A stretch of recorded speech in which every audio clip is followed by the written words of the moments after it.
हैं। आतंकी आईएसआई की मदद से भारत में फिर से पठानकोट जैसा हमला करने की योजना बना रहे हैं और अब सूत्र बता रहे हैं कि पाकिस्तान की खुफिया एजेंसी ने इनकी तैयारियों पर भी काम करना शुरू कर दिया गया है। तो भारत के अंदर एक बड़े आतंकी हमले की साजिश हो रही है, जिसको लेकर नीति तैयार कर ली गई है, रणनीति बनाई जा रही है। जम्मू कश्मीर में ये आतंकी संगठन जैश और अलकायदा बड़े आतंकी हमले की फिराक में जुटे हुए हैं। सूत्रों के हवाले से खबर है ये बड़ी।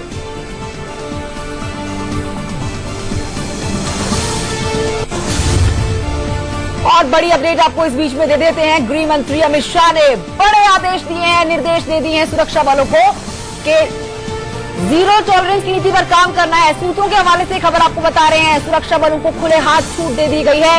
इन आतंकवादियों के खात्मे के लिए जीरो टॉलरेंस की नीति पर काम करने का निर्देश जारी कर दिया गया है। गृह मंत्री अमित शाह के द्वारा आतंकवादियों से सख्ती से निपटे, जैसे भी निपटना चाहते हैं सुरक्षा बल, मकसद एक होना चाहिए इन आतंकवादियों के खात्मे का। सूत्रों के हवाले से बड़ी खबर, आज की ये सबसे बड़ी खबर आपको बता रहे हैं, जम्मू कश्मीर से निकलकर आई है, जहां पर ये कई अपडेट्स आपके सामने है। राज्यपाल ने गृह मंत्रालय को रिपोर्ट सौंप दी है, जिसको लेकर मुलाकात अमित शाह ने राज्यपाल से की थी जम्मू कश्मीर के। और अब जो बड़ा बयान अमित शाह की तरफ से आया है, सूत्रों के हवाले से खबर आपको ये बता रहे हैं, जिसमें सुरक्षा बलों को खुली छूट दे दी गई है जीरो टॉलरेंस की नीति पर काम करने की, कि इन आतंकवादियों को जड़ से खत्म करना है, मिटाना है इनको। जो देश के अंदर घुसते हैं, देश को बर्बाद करने की साजिश रचते हैं, उनको जड़ से मिटा देना है किसी भी तरह से। इंडिया न्यूज पर इस वक्त की बड़ी खबर आप देख रहे हैं। तो गृह मंत्रालय का जिम्मा संभालते ही अमित शाह फुल एक्शन में है। कश्मीर को आतंक फ्री करने को लेकर अमित शाह ने अपनी मंशा साफ कर दी है। सूत्रों के हवाले से खबर आ रही है कि अमित शाह ने सुरक्षा बलों को फ्री हैंड कर दिया है। उन्होंने आलोचनाओं से बेपरवाह होकर सुरक्षा बलों को आतंक पर एक्शन लेने को कह दिया है। दरअसल आए दिन सुरक्षा बलों को ड्यूटी निभाने के चक्कर में मानवाधिकार उल्लंघन का सामना करना पड़ता है। और इसके अलावा अमित शाह ने घुसपैठ और आतंकवादियों की नई भर्ती को रोकने के लिए ब्लूप्रिंट तैयार करने के लिए कह दिया है। बड़ी खबर आपको बता रहे हैं, आतंक से निपटने के लिए अमित शाह की ये बड़ी नीति और इस रणनीति पर आगे बढ़ते हुए सबसे बड़ा एक्शन जो लिया गया है, वो सुरक्षा बलों को फ्री हैंड करने का लिया गया है। खुली छूट सुरक्षा बलों की, जो मांग हमेशा से वो करते आए थे कि उनको खुली छूट देनी चाहिए, वो अब उनको मिल चुकी है। जम्मू कश्मीर में विधानसभा क्षेत्रों का नए सिरे से होगा परिसीमन।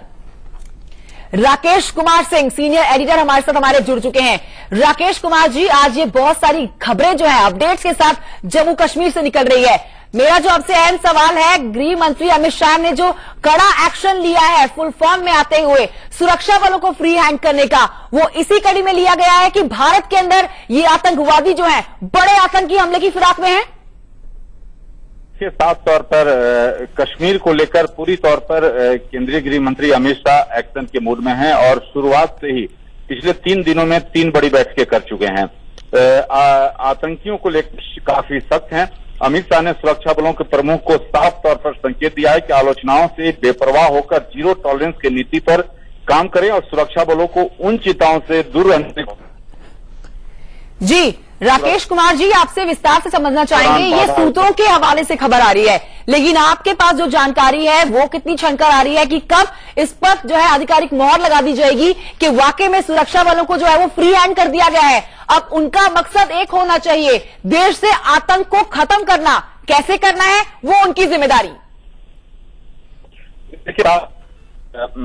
केंद्रीय गृह मंत्री अमित शाह कश्मीर को लेकर पूरी तौर पर संजीदा हैं और कश्मीर में जो नीतियां पहले चलती रही हैं उसके उलट वे चाहते हैं कि वहां पर शांति और वहां पर विकास के कार्य हो और इसी के तहत जो है वहां से आतंकवाद को खत्मा करना उनके एजेंडे में सबसे ऊपर है। और इसी को ध्यान में रखते हुए आपने देखा था कि 10 टॉप कमांडर जो कश्मीर घाटी में आतंकी मौजूद हैं, उन्हें खात्मा करने के निर्देश दिए गए हैं। साथ ही साथ करीब 150 से 200 आतंकी जो कि घाटी में मौजूद हैं, जो बी और सी कैटेगरी के आतंकी हैं, उन्हें भी सुरक्षा बलों को साफ तौर पर निर्देश दिया गया है कि राकेश उनको सर, मारा सबसे जाए। पहले इस ओहदे पर आते ही अमित शाह जम्मू कश्मीर गए थे और उन्होंने सबसे पहले राज्यपाल सत्यपाल मलिक से जानकारी मांगी थी कि आखिरकार क्या चल रहा है जम्मू कश्मीर में। अब जो खबर आ रही है उसके मुताबिक गृह मंत्रालय को सौंप दी गई है रिपोर्ट बना के पूरी की पूरी सत्यपाल मलिक की तरफ से, जम्मू कश्मीर के राज्यपाल की तरफ से। क्या आपके पास कोई जानकारी है, क्या कुछ बयान किया गया है, क्या चल रहा है जम्मू कश्मीर में, क्या हालात बताए गए हैं गृह मंत्रालय को?